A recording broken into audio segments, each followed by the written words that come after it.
My daughter-in-law accidentally sent me my son's lunch for work. As a joke, I showed it to a coworker. He immediately went pale and told me, "Take your son to the hospital, right now." "Why?" I asked. "I can't explain it now. It's something terrible. Just do what I say, or your son won't survive." What I discovered at the hospital sent a chill down my spine. I'm glad you're here.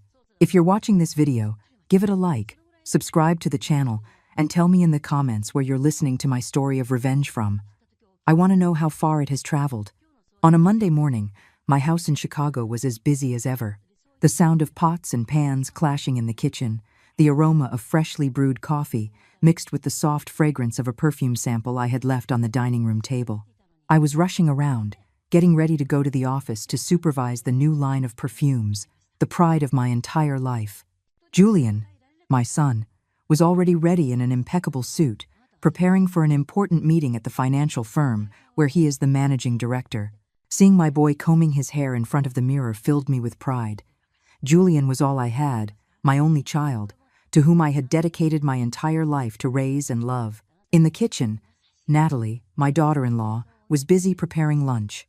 She had been up early, her long hair tied back in a ponytail, and while she stirred a pan, she chatted on the phone with her friends.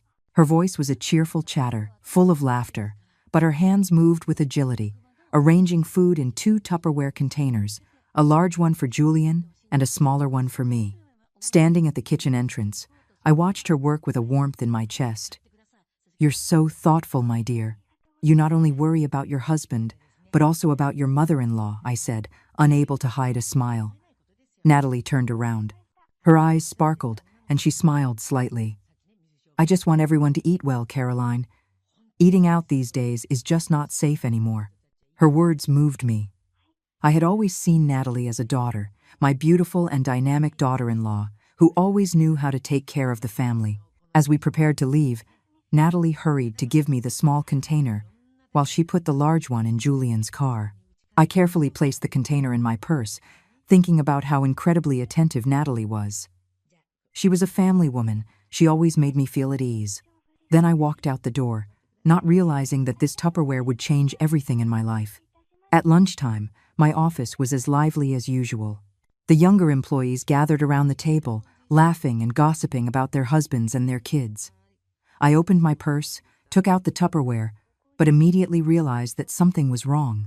This was not the small container Natalie had prepared for me, but the large one, Julian's. I laughed and shook my head. Natalie is more scatterbrained than this old mother-in-law of hers, I thought, believing it was just an adorable mix-up. As I opened the lid, I noticed that the rim of the Tupperware had some small white granules on it, as if it were sugar. How strange! A savory dish with sugar on the rim, I murmured, half curious and half amused. The employees who were nearby swirled around me and teased me. "Caroline, the rim of your Tupperware looks like a salt-rimmed margarita." The whole office burst into laughter. The atmosphere was as cheerful as a small party. I took the container and brought it to Arthur, my closest colleague. He had been a doctor before retiring, and now worked as an occupational safety consultant for my perfume company. Arthur was always the person I trusted most, with whom I shared the little anecdotes of my life. "Look at this," I said, laughing, showing him the container.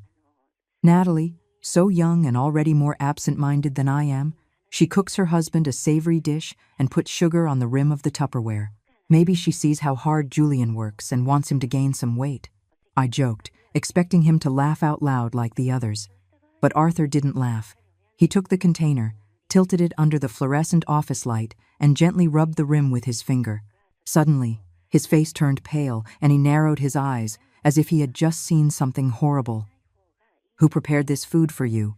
he asked in a deep, serious voice. I frowned, a little confused. "My daughter-in-law, as always, she prepares lunch for me and my son to take to work. Today, she accidentally gave me Julian's container." "Why?" I replied, trying to stay calm, though a bad feeling was beginning to creep over me. Arthur didn't answer immediately. He looked at me with eyes full of concern and, suddenly, said aloud, with an urgency that startled me, "Take your son to the hospital. Right now." That sentence was like a stab straight to the heart. I froze, feeling the blood turn to ice in my veins. The laughter and chatter in the office died down instantly. Everything fell into a deathly silence. The young employees looked at each other, bewildered, not understanding what was happening. I tried to keep my composure and asked again, "Why? Explain it to me, Arthur. What's going on?" But he just shook his head. His voice was trembling. "I can't explain it to you now. It's something terrible. Do as I say, or your son will not survive." I felt my heart break into pieces. Julian, the son I had protected my whole life, the boy I loved more than myself, was in danger? I didn't understand it. I didn't want to believe it. But the gravity in Arthur's voice prevented me from doubting. I turned to him, struggling to keep my voice from breaking. "Are you serious? This isn't a joke, is it?" Arthur took my hand. His eyes were red. "I swear to you, I would never joke about something like this. Those white granules are not sugar. You have to act now." His words were like an alarm bell that woke all my senses. I didn't know exactly what was happening, but my mother's instinct told me that something was very, very wrong. The Tupperware was still there, on the table, like a silent warning. I looked at it, then at Arthur, and for a moment I felt the whole world collapsing at my feet. Arthur practically pushed me out of the office. His voice was pressing and full of anguish. "Go now, you can't waste a single second." He already had his phone in hand, calling a contact in the toxicology department at St. Joseph's Hospital. His voice trembled, but it was clear. "I need you to analyze a sample immediately. It's a matter of life or death." I just stood there, clutching the container, my mind in chaos. Just a few minutes ago, I was joking about the white granules on the rim, and now that container felt like a bomb that could destroy my entire world. I carefully placed it in a plastic bag, feeling as if I were handling evidence from a crime scene. "I'm leaving right now," I told Arthur. My voice hardened to hide the fear growing inside me. He nodded, with a serious look. "I'll see you at the hospital. Don't let anyone touch that container." I called my personal driver, Robert, who has worked for my family for over 20 years. When I told him to drive straight to St. Joseph's, he glanced at me in the rearview mirror with curiosity but didn't ask any questions. "Quickly, Robert," I said, my voice hoarse. During the ride, I sat in the back seat, clinging to the plastic bag, my gaze fixed on the window. The streets of Chicago were as bustling as ever. The green city buses speeding by, the street vendors shouting their wares on the sidewalk, and the bright sun reflecting off the glass buildings. But it all seemed distant, as if I were in another world, one where only I and the terror of what was about to happen existed. Upon arriving at the hospital, I went to the reception, still clutching the plastic bag. The young nurse, with thick-rimmed glasses, looked up in surprise when I told her, "I need a container of food analyzed. There's something strange in it." She blinked, as if she couldn't believe what she was hearing, but then the phone on her desk rang. I vaguely heard Arthur's voice on the other end of the line, and the nurse nodded, quickly jotting something down. "All right, ma'am. Please wait a moment. The sample will be taken to the lab immediately," she said, with a professional tone that didn't hide her curiosity. I just nodded, too drained to explain further. An employee in a white coat took the sample, and I was guided to a waiting area in the hallway. The hallway of St. Joseph's Hospital was crowded with people, hurried footsteps, the monotonous sound of speakers calling for patients, and the smell of disinfectant that hung in the air. I sat down, clasping my hands, trying to stay calm. But every minute that passed felt like an hour. I looked at the clock on the wall. The minute hand moved with excruciating slowness, as if mocking my patience. In my mind, images of Julian appeared, as a child, running through Lincoln Park holding my hand. Older, on the podium receiving his university degree, with a radiant smile, and even the more recent times when he complained of being tired, rubbing his stomach with a weak voice. "It must be stress from work, Mom." I had thought it was just stress, like any other young man, but now Arthur's words echoed in my head. "Or your son will not survive." I felt my heart tighten. How could this be? Who would want to harm Julian, my good, hard-working son? I took out my phone and dialed Julian's number. It rang, but he didn't answer. I knew he was in an important meeting, but the silence on the other end of the line made my heart sink. I left him a message. My fingers trembled as I typed. Julian, you need to get a medical checkup today. In secret, don't tell anyone, not even your wife. I hit send and stared at the screen, waiting for a reply. But nothing. I told myself to calm down, but the anxiety grew, like a wave about to drown me. Finally, after an eternity, a young doctor came out of the laboratory. He wore an ID badge with the name Miller. His face was serious, but his gaze was kind. "You're the person who brought the food container, right?" he asked, holding a sheet of paper. I nodded, my heart pounding as if it wanted to leap out of my chest. He sat next to me and said, slowly but clearly, "We analyzed the food sample. It contains arsenic. It is an extremely toxic substance. If consumed continuously over a long period, it causes damage to the stomach, liver, kidneys, and can even lead to death." I heard his words and was paralyzed. The word arsenic echoed in my head, as sharp as a razor. I was stunned, unable to say anything. I just stared at the doctor, hoping I had misheard. "But doctor," Miller continued. His voice became more grave. "Symptoms such as fatigue, abdominal pain, nausea, perfectly match chronic poisoning. If your son has been eating these foods for a long time, there is a high risk that he has been poisoned." My mind was spinning. I suddenly remembered the times Julian complained of being tired. The nights he sat on the sofa rubbing his stomach, his face pale. "It must be the pressure from work," he used to say, and I had believed him. I took him to the doctor, but they only prescribed vitamins and recommended rest. How could I have imagined that, in those very lunches prepared with so much care every day, a deadly poison was hidden? I clenched my fists, my nails dug into my skin, trying not to break down right there. "Thank you, doctor," I whispered, my voice choked. "Doctor," Miller nodded, placed a comforting hand on my shoulder, and left. I walked out of the hospital, feeling like my feet weighed a ton. Sitting in the car, I hugged the plastic bag containing the Tupperware, as if it were the last piece of evidence of a terrifying truth. The streets of Chicago were still noisy, with the sound of horns and people's laughter, but I no longer heard anything. In my head, there was only one question that repeated over and over. Who did this? Who would want to harm Julian? And then, a thought chilled my blood. Natalie, my daughter-in-law, the one who had prepared that food, the person I had always trusted, whom I loved like a daughter. No, it can't be, I told myself. Natalie was always so attentive. She took care of Julian with every meal, at every moment. But then, the image of the white granules on the rim of the Tupperware appeared in my mind, and Arthur's voice echoed. "It's something terrible." I took out my phone and checked the message I had sent to Julian. Still no reply. I wanted to call again but stopped my hand. If it was Natalie, I couldn't let her suspect anything. I needed time to investigate, to protect my son. Sitting in the car, I looked out the window. The evening light reflected off the skyscrapers, but in my heart there was only darkness. Julian was all I had.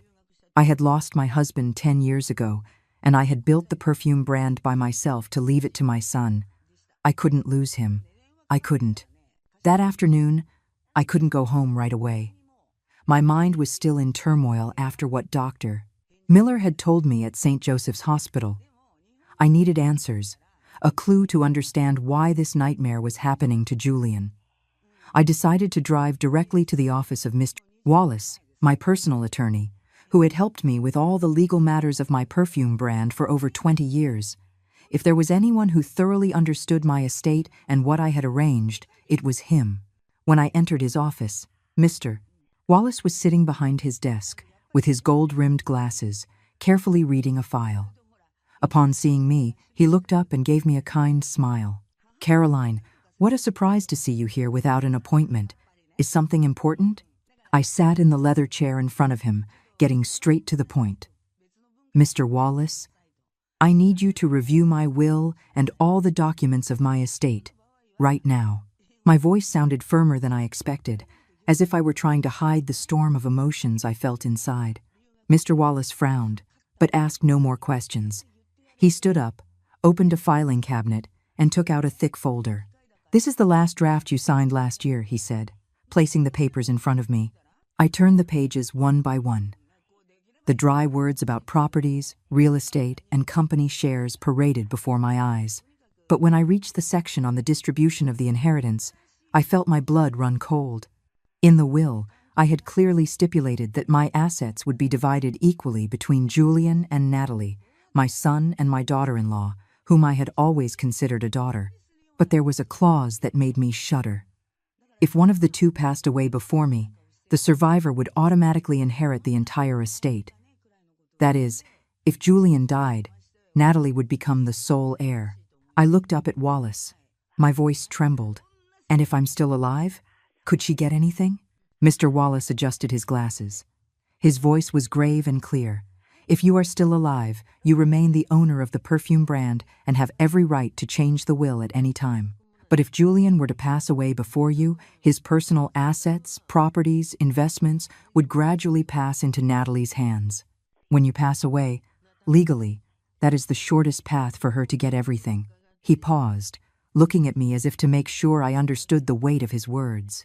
I nodded, but inside, everything was collapsing. The pieces of the puzzle were starting to fit together, and the picture that was forming left me frozen. On the way home, I couldn't stop thinking about Natalie. She had always been the perfect daughter-in-law in my eyes. Beautiful, attentive, she always knew how to make me happy. But now, my memories of her felt distorted. I remembered the times she discreetly asked me about the value of the brownstone in Lincoln Park, or her casual questions about my investment projects in Scottsdale. Once, during dinner, she let it slip. If one day you're no longer in charge, I'll continue to develop the brand, right, Caroline? I promise I'll do a great job. At that moment, I just smiled, thinking it was the concern of a dedicated daughter-in-law. But now, that sentence echoed in my head, sharp as a warning. Had Natalie planned it all along? Did she see Julian and me not as her family, but as obstacles on her path to an immense fortune? When I got home, it was almost dark. The yellow light from the porch illuminated Natalie's figure, sitting in a wicker armchair, checking her cell phone. She looked up and smiled at me, as radiant as ever. "You're home, Caroline? I just booked an appointment at the spa for the weekend. Do you want to come with me? They have an amazing, relaxing massage package." Her voice was soft and carefree, but it no longer gave me the same warmth. I looked into her eyes, trying to find a sign, a hint of doubt, a flicker of guilt, but I saw nothing but that perfect smile. "I already have a commitment, my dear. You go with your friends," I replied curtly, quickly entering the house. I didn't want her to see how my hands were trembling, nor the fury and pain I was trying to suppress in my gaze. In the living room, I collapsed onto the sofa and put my hands to my head. My heart was divided. One part of me refused to believe that Natalie, the girl I had welcomed into my family with open arms, could do something so monstrous. But the other part, a mother's reason, screamed at me that I had to protect Julian, even if it meant facing the cruelest truth. I remembered the early days, when Julian brought Natalie home to introduce her. She was shy, held Julian's hand, and told me, "I promise I will take very good care of him, ma'am." I believed her. I thought I was lucky to have a daughter-in-law like her. But now, each of those memories was like a knife stabbing into my heart. The next morning, I woke up with a heaviness in my chest, as if a rock were crushing me. Sleep had done me no good. I only had nightmares about Julian, about the Tupperware, and about Natalie's smile, a smile I no longer knew was real or a mask. I put on a dark blue blouse, the color Julian once said made me look very imposing, and drove to his office in downtown Chicago. I didn't warn him. I just sent him a short message. "I need to see you. Right now." During the drive, I tried to stay calm, but my hands gripped the steering wheel, soaked in sweat. I knew this conversation would change everything, but I couldn't postpone it any longer. Julian had to know the truth. When I arrived, Julian had just come out of a meeting. His jacket was a little wrinkled, but his smile was still radiant when he saw me. "Mom, what are you doing here without telling me? Are you coming to see if I'm working hard?" He joked, in his usual light tone. Seeing my son there, so healthy and carefree, broke my soul. How was I going to tell him that the woman he loved, the person he trusted most, might be plotting to kill him? But I had no choice. "Julian, come to your office with me. It's something important," I said, with an unintended seriousness. He frowned, his smile vanished, but he nodded and led me to his private office. The office was spacious, with a large window overlooking the bustling city. Julian sat down and gestured for me to take a seat in front of him. "What's wrong, Mom? Why so serious? Is there a problem with the perfume company?" he asked, still thinking it was a normal conversation. I didn't answer immediately. I opened my purse and took out the folder with the lab results from St. Joseph's Hospital and the copy of the will that Mr. Wallace had given me the day before. I put them on the desk, pushed them towards him, and looked him directly in the eyes. "Read it, Julian," I said, my voice hoarse with contained emotions. Julian took the documents and began to turn the pages. His expression changed rapidly, from indifference to confusion and then to a deathly pallor. When he read the lab results, I saw his hands tremble, making the paper crinkle. "Arsenic? In my food?" He looked up, his eyes wide, as if he couldn't believe what he was reading. I took a deep breath, trying to keep my voice steady, and told him everything. How I had mixed up his Tupperware, the white granules on the lid, Arthur's warning, and the lab results confirming the presence of a deadly poison.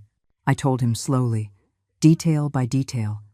As if by speaking quickly I couldn't bear the weight of the truth. Julian was paralyzed, still clutching the papers. He shook his head again and again, as if wanting to reject it all. "It can't be, Mom," he said with a choked voice. "Natalie loves me. She loves our family.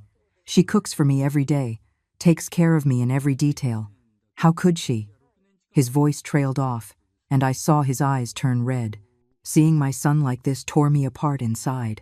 I wanted to hug him, tell him it was all a misunderstanding, but the evidence was in front of us. I couldn't lie to him, or to myself. I let Julian process the shock, and then I said, in a slow but firm voice, "I know it's hard to believe, son. I don't want to believe it either. But the proof is here. And do you remember how your health has been these last few months? The times you complained of being tired, of stomach pain, of nausea. I thought it was because of work, but now I know it wasn't." I paused and looked into his eyes. "Julian, I can't lose you. I need you to face this truth, however painful it may be." Julian lowered his head, covering his face with his hands and closing his eyes tightly. I knew he was trying to connect the dots. The nights he came home exhausted, the times Natalie brought him orange juice, or the meals she prepared for him with a tender smile. Suddenly, he slammed the table hard, startling me.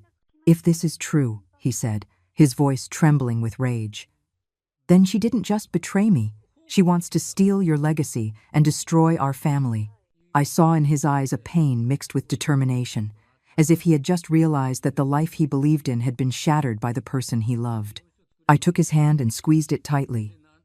"You and I have to cooperate with the police," I said, with a determined voice. "We can't face her alone.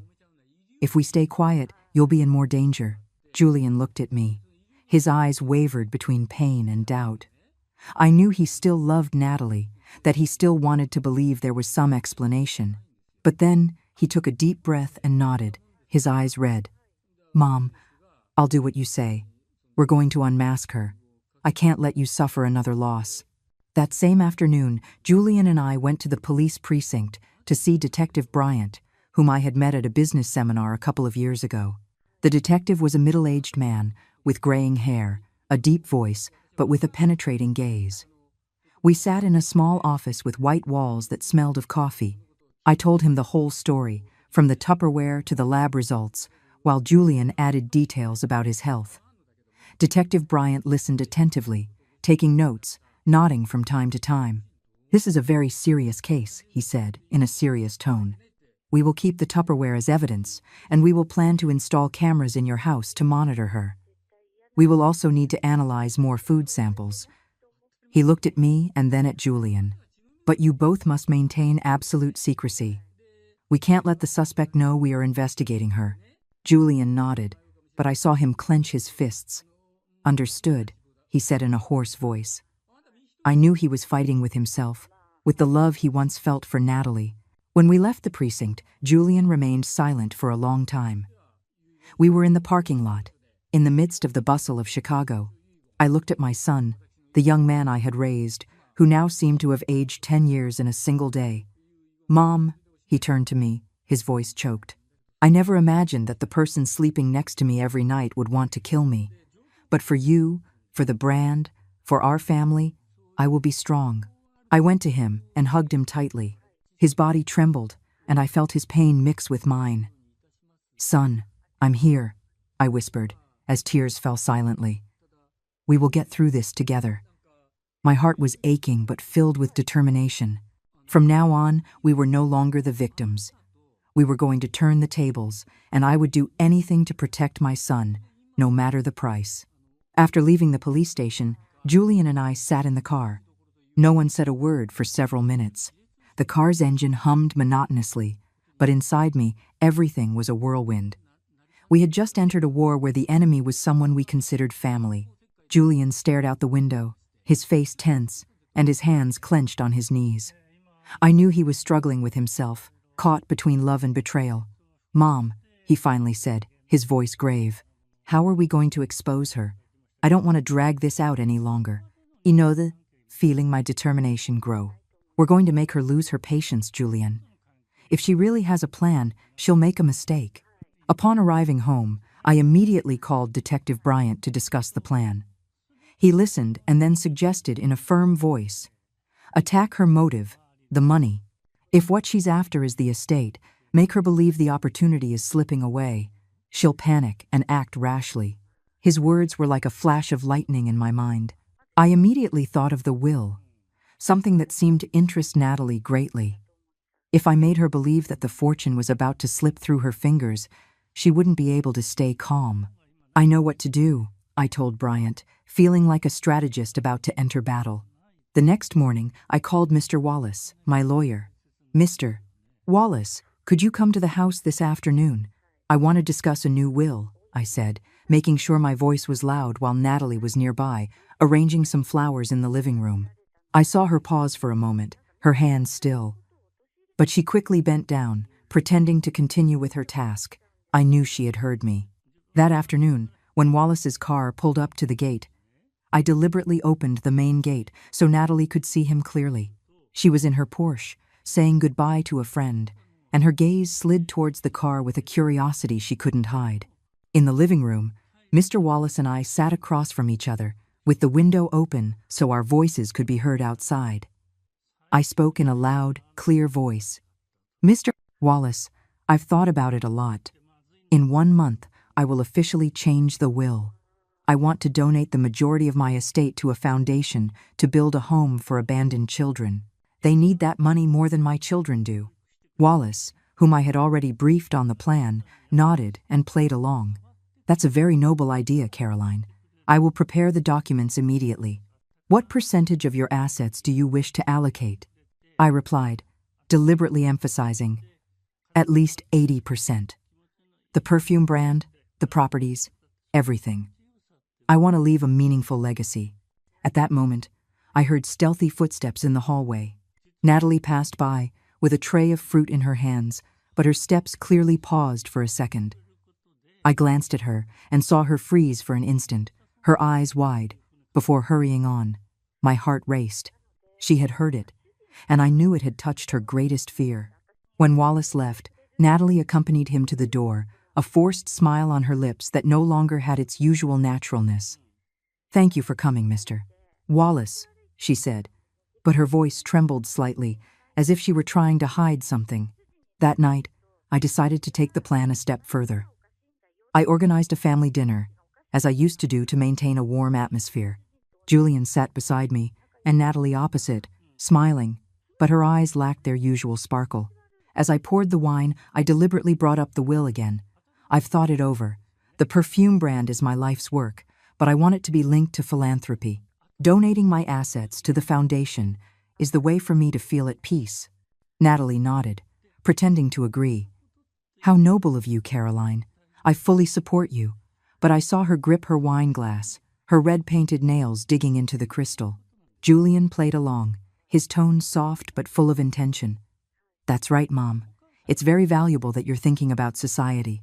I would also like the brand to be associated with a humanitarian image in the future." I glanced at Natalie and saw her lower her face, her lips pressed tightly together. After dinner, Natalie made an excuse. I have a late spa appointment with a friend. I think I'll be a little late. She stood up, grabbed her purse, and left. I pretended to be busy clearing the table, but as I passed by the garden, I heard her talking on the phone in a low but hurried voice. We can't wait another month. We have to act now. My heart stopped. I pretended to cough and walked into the garden as if by chance. Natalie was startled and turned around with panicked eyes. Yes, my massage appointment is changed to tomorrow morning. I'm a little tired today, she said, quickly changing her tone before hanging up. I smiled and nodded. Are you tired, my dear? Then get some rest. Don't push yourself too hard. But inside, I knew she was panicking. That night, on my way up to my room, I passed by Natalie's room. The light was on, and her silhouette was projected on the curtain, pacing back and forth, the phone glued to her ear. I stood in the hallway, listening. Her voice was a tense whisper. I have to do something before that old woman signs the new will. I went back to my room. I closed the door, my heart pounding a mile a minute. I knew it was the sign that her anxiety had reached its limit. The days following that family dinner, the atmosphere in the house grew tense. Though on the surface, Julian and I tried to keep everything normal. But inside, I felt like I was walking on a tightrope where every step had to be careful because the slightest mistake could ruin everything. One morning, while making coffee, Julian came into the kitchen looking tired. He sat down, rubbed his forehead, and said in a low voice, "Mom, the food Natalie has been cooking these past few days tastes really weird. Yesterday's soup was a bit bitter, and the orange juice had a cloudy white sediment." She didn't stop, he said, his eyes full of worry. His words were like a stab to the heart. I took his hand, trying to keep my voice steady. "Don't eat anything she prepares for you. I'll take care of it." Days earlier, Detective Bryant had secretly installed a camera in the kitchen, hidden in the corner of the pantry. He summoned me to a small office near the precinct, where there was a large screen to monitor everything. I sat there with him and another officer, my eyes glued to the monitor. The image was sharp. Natalie stood in the kitchen, wearing an apron, her hair pulled back. She opened a small glass vial, tilted it slightly, and sprinkled a white powder into the pot of boiling soup. Her movements were slow and careful, as if she had done it hundreds of times. Her face was a mask of coldness, without a hint of doubt, without a trace of emotion. I gripped the edge of the table. My nails dug into the wood until it hurt. I wanted to run in, to scream at her, but Detective Bryant placed a hand on my shoulder and said in a low voice, "Easy, Caroline. We need more evidence. She's not going to get away." I nodded, but I felt a fire inside me. Watching Natalie stir the soup, a faint smile on her lips, made me feel like my world was falling apart. The daughter-in-law I had loved, whom I had trusted, was now a stranger, a danger lurking in my own home. I turned to Bryant with a trembling voice. "Are you sure the camera is recording everything? I don't want her to have any chance to deny it." He nodded, with an icy gaze. "Everything is being recorded, every detail clearly." That night, Julian ate the dinner Natalie prepared, but I had told him to only pretend to taste a little. As soon as he put down his spoon, he clutched his head, complaining of dizziness, and collapsed onto the sofa. Natalie rushed to him, held him, and said with false concern, "You've been working too much. It must be stress. Let me get you a glass of water." I watched from a corner of the room. Her smile was tender, but her gaze was cold, as if she were assessing whether her plan was working.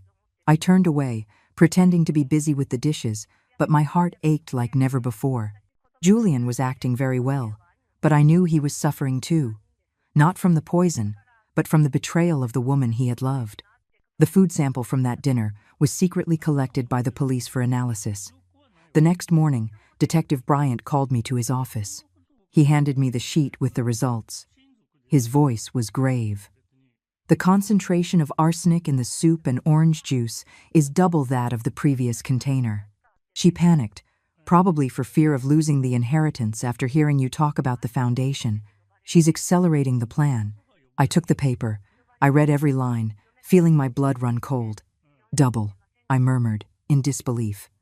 Natalie didn't just want to harm Julian. She wanted to do it quickly, before I could change the will.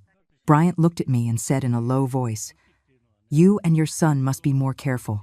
She's losing control." From that day on, I started paying attention to every little detail.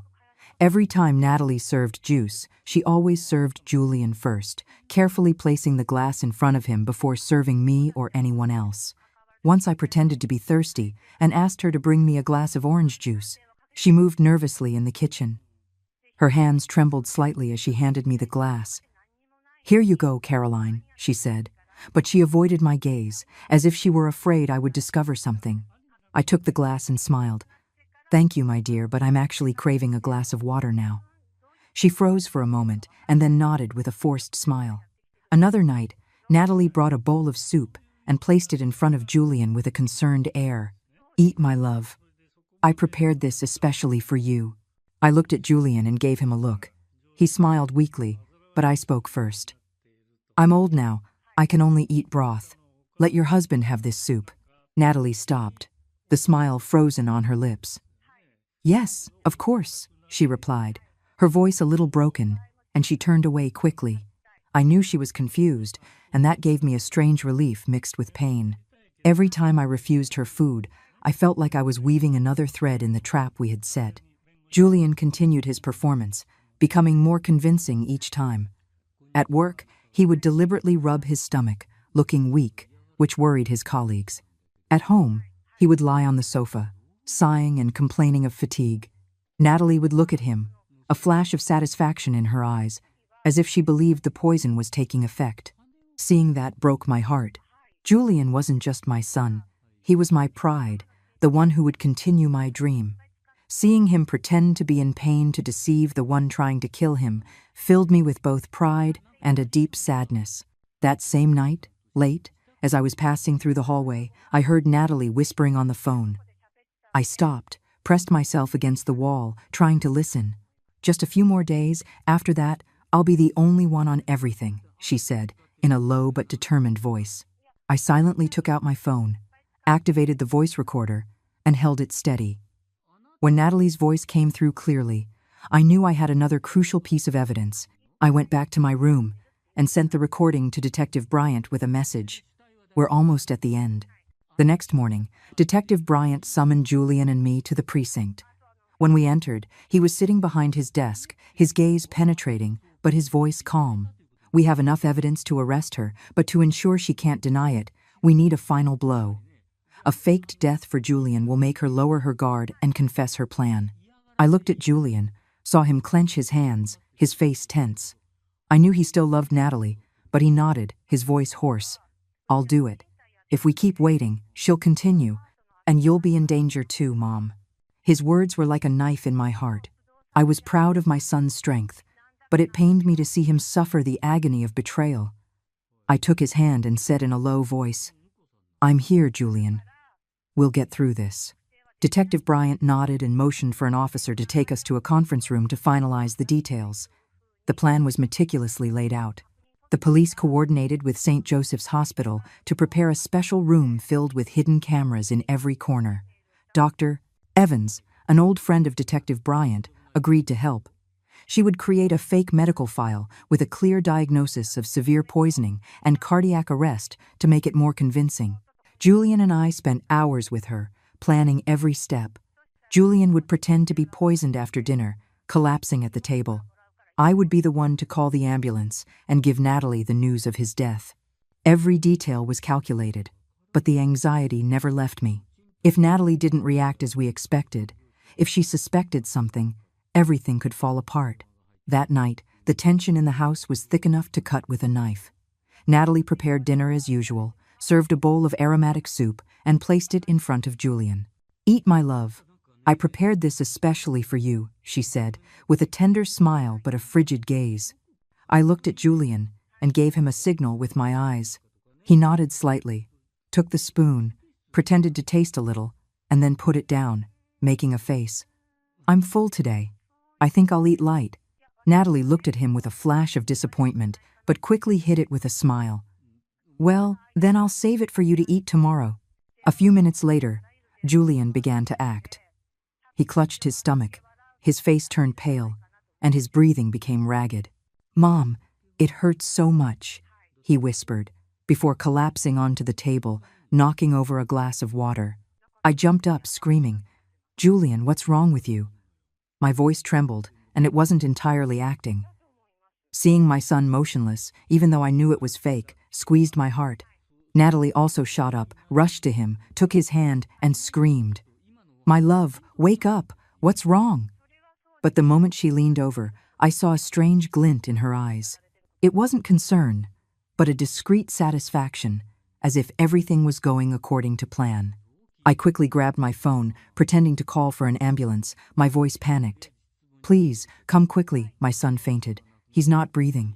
Natalie was beside him, covering her face and crying. "No, it can't be, he can't." But I noticed that even though tears were falling, there was no real pain. I turned away, avoiding her gaze, afraid I wouldn't be able to contain myself and scream the truth at her. A few minutes later, the sound of an ambulance siren filled the street. The paramedics, who were actually undercover police officers, put Julian on a stretcher and quickly loaded him into the ambulance. Natalie lunged forward, demanding to go with them. "I have to go with him. I'm his wife." But an officer stopped her, his voice firm. "I'm sorry. Only one person can accompany the patient." I stepped forward, took Natalie's hand, and pretended to comfort her. "You stay, my dear. I'll go with Julian. I'll let you know what happens."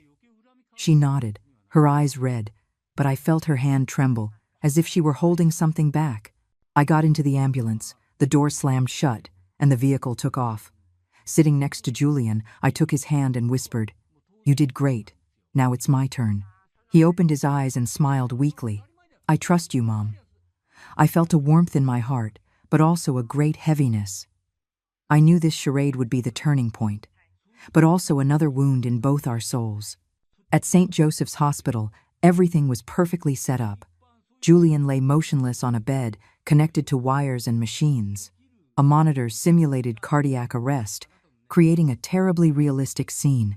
Dr. Evans was by his side, reviewing the fake file, and occasionally gave me a reassuring look. I sat by the bed, looking at my motionless son, and even though I knew it was all a lie, I couldn't stop my eyes from filling with tears. I thought about the years when Julian was little, when he ran through the garden holding my hand. Now he was here, as part of a plan to unmask the woman he once loved. I wiped my tears, telling myself I had to be strong. I took my phone and texted Natalie. My hands trembled as I typed, "Come to the hospital immediately." Julian didn't make it. I pressed send, feeling as if I had just thrown a stone into an abyss. Then I sat and waited, my heart in my throat. Every footstep in the hallway made me nervous. Detective Bryant was in a corner of the room, watching everything through the hidden camera monitor. He whispered, "You're doing very well. Now we just have to wait for her reaction." About 40 minutes after I sent the message, hurried footsteps were heard in the hallway of St. Joseph's Hospital. Natalie appeared, her hair disheveled, one heel crooked, and her eyes so red it looked like she had forced herself to cry the entire way. She lunged at me, hugged me tightly, and screamed, "It can't be, Caroline. Julian, he was so young." Her voice broke, but I could feel the falseness in every sound. I stood rigidly, trying to play the part of a devastated mother. "Natalie, calm down, my dear," I whispered. My voice choked, not from the acting, but from the rage and pain consuming me. Seeing her cry like that made me want to scream, but I knew it wasn't time yet. The play was still on, and I had to maintain my role. Detective Bryant and 3 plainclothes officers were a short distance away, pretending to be bystanders, but I knew they were watching Natalie's every move. One of them, wearing sunglasses, was discreetly recording with a small camera hidden in his clothing. Natalie noticed nothing. She continued to hug me, tears streaming down her cheeks. "Caroline, how could this have happened? I can't believe it," she sobbed. I nodded, patting her back, but inside I just wanted to push her away and confront her with the truth. I guided her, my voice trembling. "Come see Julian one last time. He's in there." I led Natalie to the special room, where Julian lay motionless on the bed, covered with a sheet up to his chest, his face pale thanks to expert makeup. The machines around him simulated cardiac arrest with faint beeps, creating a terribly realistic atmosphere. Natalie approached. Her trembling hands touched Julian's. Her tears fell in torrents, but I noticed her gaze was not one of pain. It was one of relief, a strange glint, as if a great weight had just been lifted from her shoulders. My heart sank. How could she stand there, pretending to cry, when she herself had caused all of this? Suddenly, Natalie leaned in and whispered, so low I could barely hear her, "It's finally over." She bit her lip instantly, as if realizing her mistake. But it was too late. The phrase was heard clearly, captured by the hidden microphone in the room. I stood frozen, feeling my blood run cold. And just at that moment, Julian's eyes shot open, and he sat up abruptly in the bed. Natalie screamed and recoiled. "It can't be. I was so careful." Her voice was pure panic. Her eyes widened with absolute terror, as if she were seeing a ghost. I stood there, my heart pounding a mile a minute, not knowing whether to feel relief or pain. Julian looked directly at Natalie, his eyes full of anger and disappointment. "Careful?" he repeated, his voice as cold as ice. "Careful to kill me, right?" Natalie staggered backward, grabbing the edge of the bed to keep from falling. "No, that's not it. You're misunderstanding," she stammered.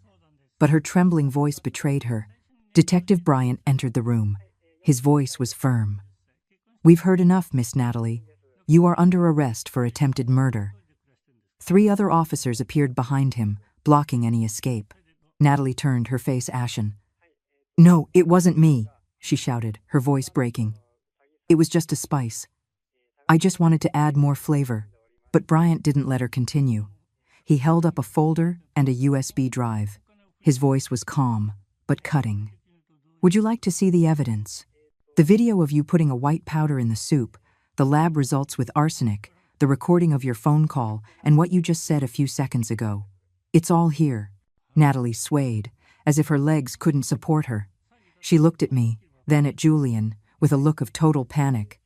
I didn't want to kill anyone," she muttered. But then, as if she couldn't bear the pressure anymore, she collapsed to the floor, covering her face and screaming.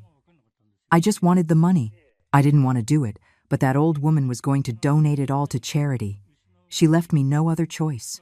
That confession was like the final stab, confirming all my suspicions. I stood there, looking at her, my heart torn between pain and relief.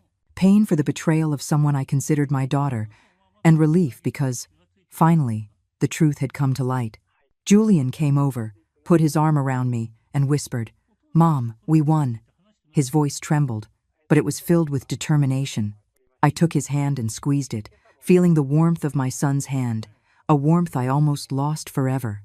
"Son, I'm so proud of you," I said, as tears fell silently. Natalie was still on the floor, her head bowed.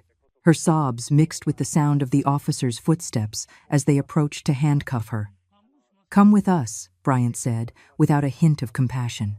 Natalie looked up, her pleading gaze directed at me, but I just shook my head. "You chose this path, Natalie," I said, my voice choked. "I trusted you, but you betrayed us all." When they took her away, the hospital hallway fell silent. I hugged Julian, feeling the beat of his heart, those beats I feared I would never hear again. We stood there, in the midst of the bustle of St. Joseph's, but in that moment, it was just the two of us.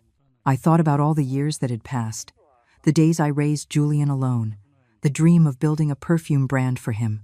All the pain, all the sacrifices, now made sense because I still had my son by my side.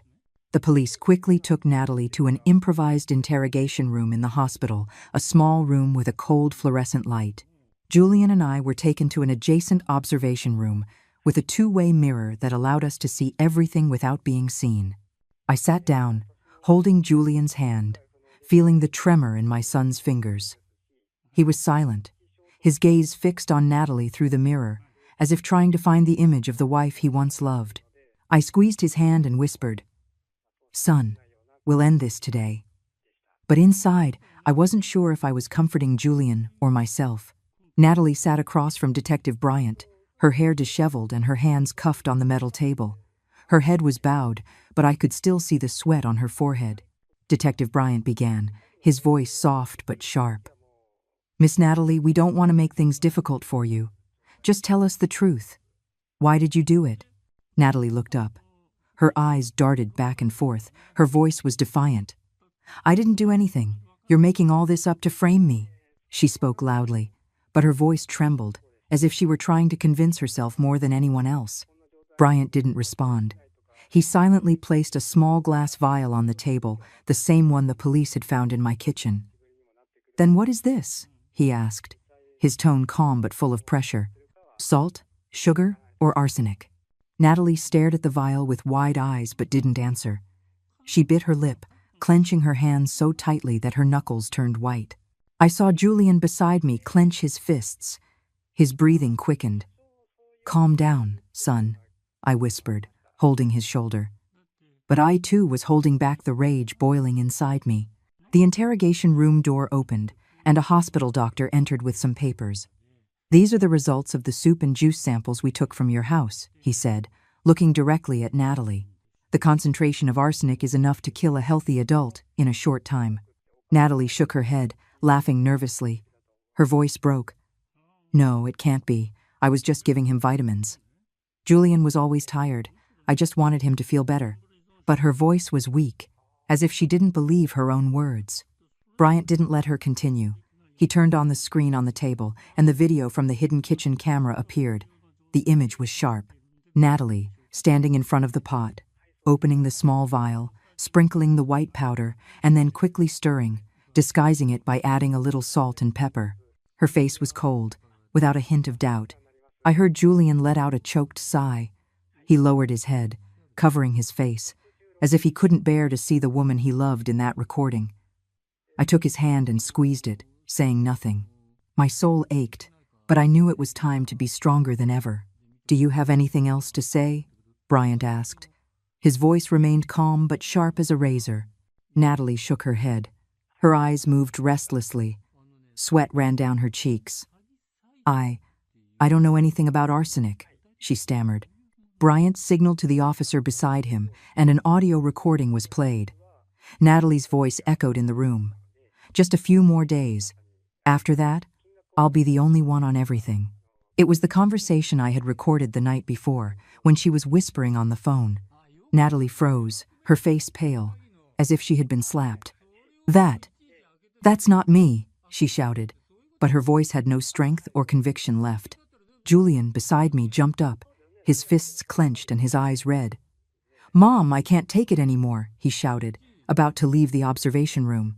I quickly stopped him, hugging him tightly. "Son, let the police do their job. She can't deny it anymore." But seeing the pain in Julian's eyes, I knew it wasn't just rage, but a heart shattered by betrayal. The wife he had loved, whom he had trusted, was sitting there, cornered by her own actions. Bryant continued. He placed a copy of my will and my estate documents on the table, pointing to the crucial part. "If Julian died first, you would be the sole heir to all of your mother-in-law's assets. You knew that, didn't you?" Natalie looked at the papers, panic in her eyes. She opened her mouth, but couldn't say anything. Bryant went on. "You planned this for a long time, didn't you? You started with small doses of arsenic, and then increased them when you heard she planned to donate her fortune to charity." Natalie broke down crying, but they were not tears of remorse. She screamed, her voice filled with rage. "It's all that old woman's fault.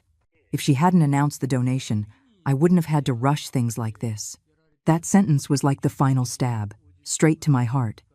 I was paralyzed, feeling the world collapse. Natalie not only wanted to kill Julian, but she blamed me, as if I had pushed her to commit this crime. Julian hugged me, his voice trembling. "Mom, don't listen to her. She doesn't deserve to make you suffer." Detective Bryant nodded to the officer beside him and signed a preventative detention order right there. "Miss Natalie will be transferred to the Central Precinct to continue the investigation," he said without a hint of compassion. Natalie collapsed, covering her face and sobbing, but no one in the room was moved. They took her away. The sound of their heavy footsteps echoed in the hospital hallway. Julian and I remained seated, silently watching through the two-way mirror, where only the empty table and the folder of documents remained. The next morning, Julian and I walked into the Chicago Police Headquarters, where Natalie had been taken for her official statement. The atmosphere in the building was heavy. It smelled of old paper and cold coffee. I took Julian's hand, feeling the tension in his fingers. We were led to a small room, where an officer told us to sit as witnesses. I looked at my son. His face still showed the pain of the previous day, but his gaze was firmer. "Mom, it all ends today, right?" he asked in a low voice. I nodded, squeezing his hand. "Yes, son. We'll put an end to this nightmare." They brought Natalie into the interrogation room, separated from us by a pane of glass. She sat with her head down, hands cuffed, her messy hair covering most of her face. There was nothing left of the glamour and charm of the daughter-in-law I had once been so proud of. The silk blouse she wore was wrinkled, her eyes swollen and red, not from crying but from exhaustion. I looked at her with a mixture of anger and pain. That woman had been part of my family, had sat at my table, had laughed with me and Julian. Now she was there, like a stranger, like someone who almost took everything I loved from me. Natalie's public defender, a middle-aged man in a gray suit, entered the room. He placed his briefcase on the table and said in a low voice, "Miss Natalie, I advise you to cooperate. The evidence against you is overwhelming." Natalie looked up with panic in her eyes, but then, as if all her strength had run out, she whispered, "I'm going to tell you everything. I don't want to hide anything anymore." That sentence left me frozen. Julian, beside me, took a deep breath, clenching his fists. I put a hand on his shoulder to calm him, but I too was trembling at what I was about to hear. Natalie began to confess. Her voice was weak but clear. "I researched arsenic on the internet, on hidden forums. I knew it wasn't easy to detect if you used small doses." She paused, swallowed, and continued. "I bought it from a contact on the black market, a seller of illegal chemicals on the outskirts of the city. I started putting it in Julian's food. Just a little every day." Hearing her sent a chill down my spine. I gripped the edge of the table until my knuckles hurt. The image of Natalie in the kitchen, sprinkling the white powder into the soup, appeared vividly in my mind. "I didn't want him to die right away," she said with a trembling voice. "I just wanted him to get weaker, for everyone to think it was an illness, and when he was gone, I would inherit the fortune." After that, I planned to find a way for Caroline. She hesitated, looking towards the glass as if she knew I was there. For Caroline to also pass away naturally. Julian jumped up and slammed the table. "You wanted to kill Mom too," he shouted, his eyes red. I pulled him down to sit and hugged him tightly, whispering, "Son, calm down. She can't hurt us anymore." But inside, I felt shattered. Natalie not only wanted to steal my son, but she had also targeted me, all for limitless ambition. Detective Bryant, in the interrogation room, was taking careful notes. He asked in a calm voice, "So, what was your motive? Just the money?" Natalie nodded. Tears streamed down her face, but I saw no remorse. "I had nothing," she said. "I grew up in poverty. When I married Julian, I thought I would have a different life. But then she said she would donate her entire fortune to charity. I couldn't let that happen. I covered my face. Tears fell silently. I once thought Natalie was the ideal daughter-in-law. I believed she truly loved Julian. But now, the truth was revealed like an open wound. The police recorded the entire statement. They drew up the report, and Natalie's lawyer remained silent, unable to defend her when his own client had incriminated herself. Bryant signed the arrest warrant. His voice was firm. "You will be transferred to the detention center to continue the investigation." Attempted murder is not a minor issue. Natalie lowered her head, without another word, as two officers led her from the room. Within hours, the news spread throughout Chicago. The newspapers headlined, "Young socialite arrested for attempting to poison husband to inherit fortune." I read those words on my phone, feeling like I was living in a nightmare. The shares of the financial firm where Julian was a managing director plummeted. But fortunately, the board of directors acted quickly. They held a press conference. They were transparent with the information, and public opinion calmed down. Meanwhile, my perfume brand was praised by the press for an unexpected decision. I turned the fake foundation plan into a reality, creating a foundation to protect women who are victims of domestic violence. I wanted to transform this pain into something meaningful, so that no one would have to go through what Julian and I experienced. Julian, after several tests, gradually regained his health. The traces of arsenic in his body decreased, and the doctor said he would soon be back to normal. One afternoon, the two of us were sitting on the balcony of the house, watching the sunset paint the Chicago sky an intense red. Julian took my hand, his voice warm. "Mom, thanks to you, I'm still alive. From now on, we won't let anyone mess with our family." I looked at him. I smiled, but the tears started to flow again. "Son, I just want you to be safe. I couldn't lose you." He hugged me, and in that moment, I felt the strength of a mother's love, the one thing that can never be destroyed. Looking at the sunset, I thought silently. Natalie's greed had buried her, but my love for Julian, and his for me, had overcome it all. This house, the perfume brand, and all our dreams would continue to exist. Not for the money, but because we had each other. I squeezed Julian's hand, feeling a great relief in my heart, but also the scars that only time could heal. The story we've told is fictional, but it is based on some real events. The names and places have been changed to protect the identities of those involved. We don't tell this to judge, but in the hope that someone will listen and stop to think. How many mothers are suffering in silence inside their own homes? I'm truly curious. If it were you, in my place, what would you do? Would you choose to stay silent to keep the peace, or would you dare to face it all to reclaim your voice? I want to know what you think, because every story is a candle that can light someone else's path. God always blesses, and I firmly believe that courage leads us to better days. Meanwhile, on the end screen, I'm leaving you two of the channel's most beloved stories. I assure you, they will surprise you. Thank you for staying until the end.